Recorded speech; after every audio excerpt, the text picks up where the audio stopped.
Hello everyone out there, how's it going? Welcome back to my channel. So happy to have you here with me today to hang out. Today I want to chat all about some mindsets and some habits for helping us lead a more positive life. When I think about the many life experiences that I have gone through over the course of my life so far, it's wild to think about just how much I have changed and kind of like what I've learned, especially when it comes to how I've gotten better at handling my emotions or anxiety or coming through on the other side of something really stressful. I've been thinking a lot about some of the mindset shifts that I've made in my life and some other small mental health habits that have had a massively positive impact on my life. And so that's what I want to share with you today. And I want to thank BetterHelp for sponsoring today's video. I'm going to be chatting more about them in a few minutes. Let's dive in. When we think about our mood or how we feel day to day, food isn't always the number one thing that comes to mind in terms of what could be affecting, how we feel, but there absolutely is a connection, a food-mood connection.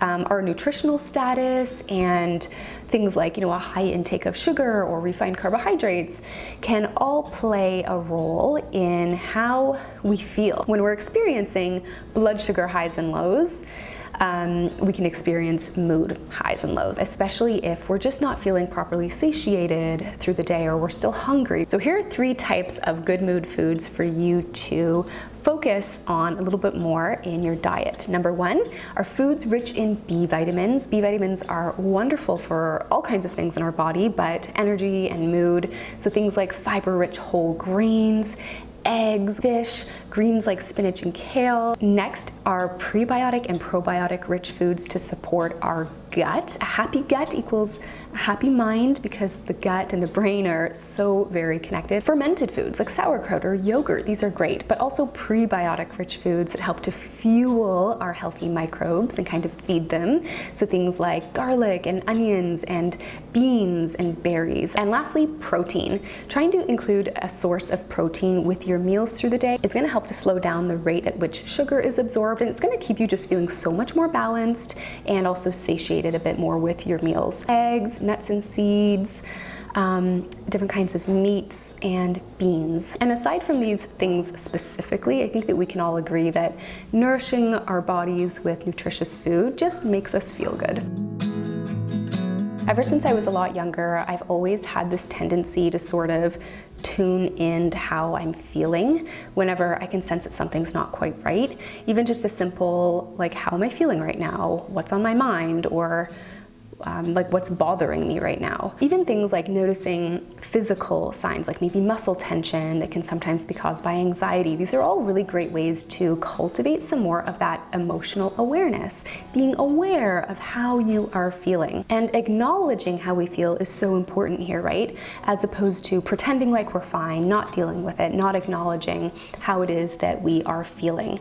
Because when we have more of that emotional awareness, we're so much better able to take steps forward that will help us to feel our best. This might be journaling it out, knowing that we just need to get it out, or brainstorming some solutions to what it is that's on our mind, or recognizing when we need to speak with someone, maybe even a professional. Which actually brings me to an experience that I want to share with you with a therapist that I saw several years ago. I was going through a really tough time. This was like 6 years ago, with just making a really big life decision, and it was extremely stressful, and I felt really, really stuck because of so much fear. I had fear about making the wrong decision. I had fear about what if I have to deal with a lot of guilt, or what if I regret it? And what this therapist said to me that I want to share with you today is, you are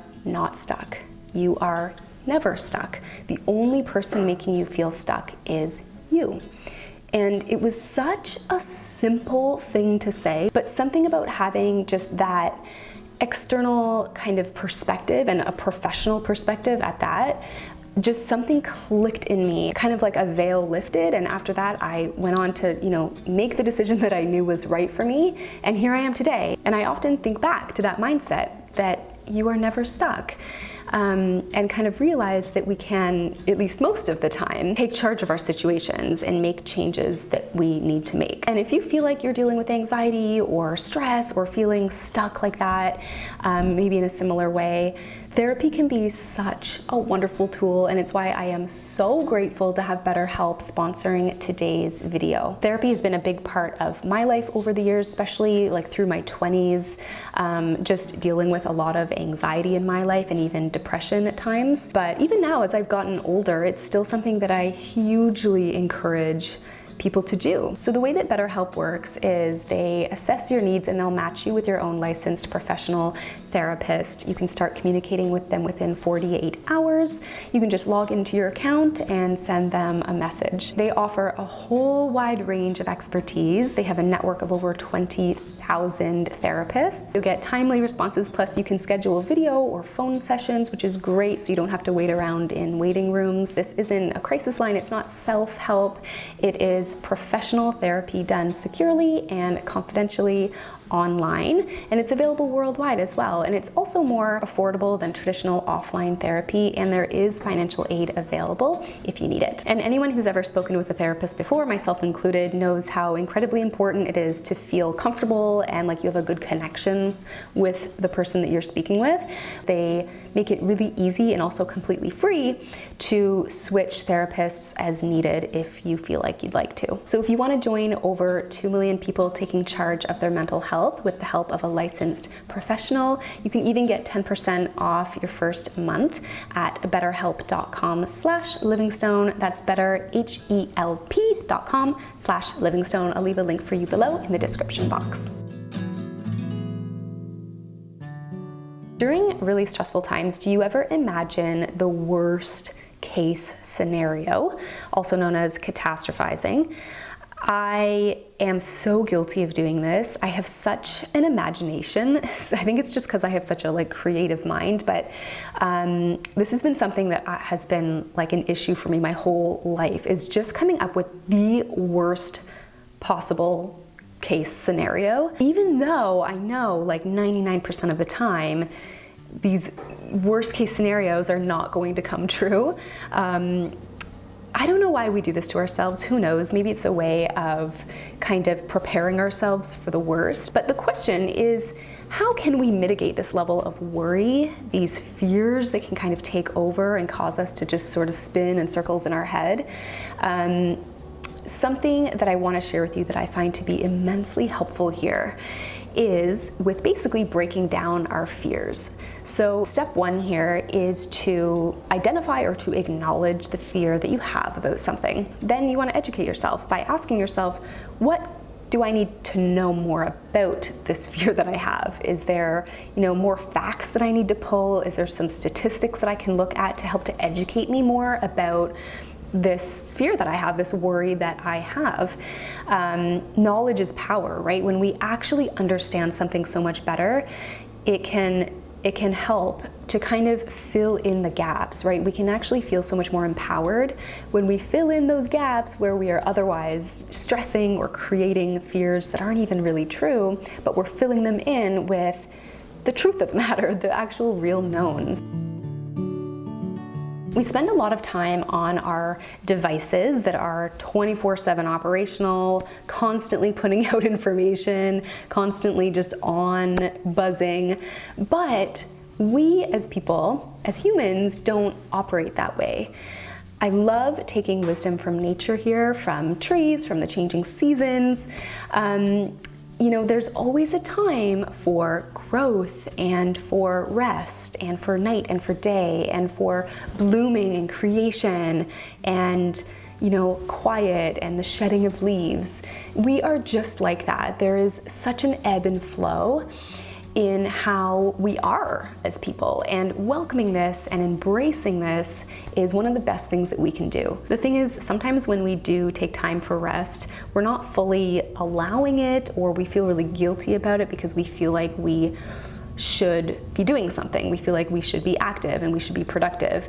I know for myself, as someone who uses quite a lot of creative energy, for a living, I know that I can't be in that creative state perpetually, and yet while I know this, I can still be really hard on myself when I'm not as productive or as inspired or as creative as I think that I should be. But resting our brain, taking a step back, these are things that actually help to recharge us and help us to feel our best mentally and emotionally.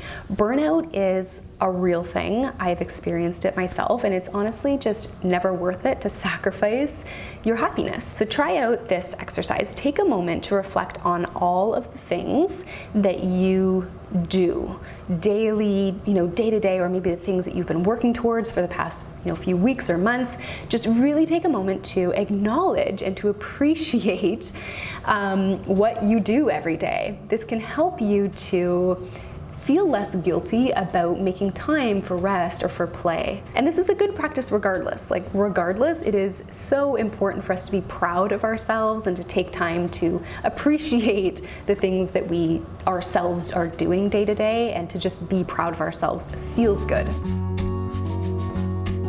When something goes wrong in life, it is so easy to dwell on it.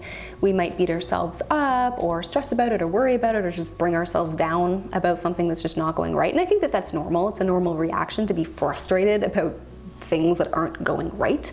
But a lot of times there are positive nuggets and lessons that are found in some of the negative experiences that we go through if we just kind of look for them a little bit. When we make mistakes or when we go through trying experiences, we have such an incredible opportunity to learn so much more about ourselves, about our boundaries or our limits, to know what to do or what to avoid next time.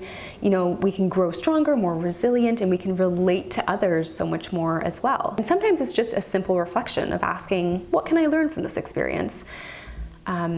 This can really help to transform negative feelings into ones of kind of growth and learning and empowering you as you move forward. So that's it for today's video. Some mindsets and some mental health habits that have definitely made a huge impact on my life over the years. I hope you enjoyed this video. Don't forget to check out BetterHelp as well. There's a link for you in the description box. And that's it for today. Leave me a comment below if you have anything you want to add to this subject. I would love to hear from you, and I will see you all in the next one.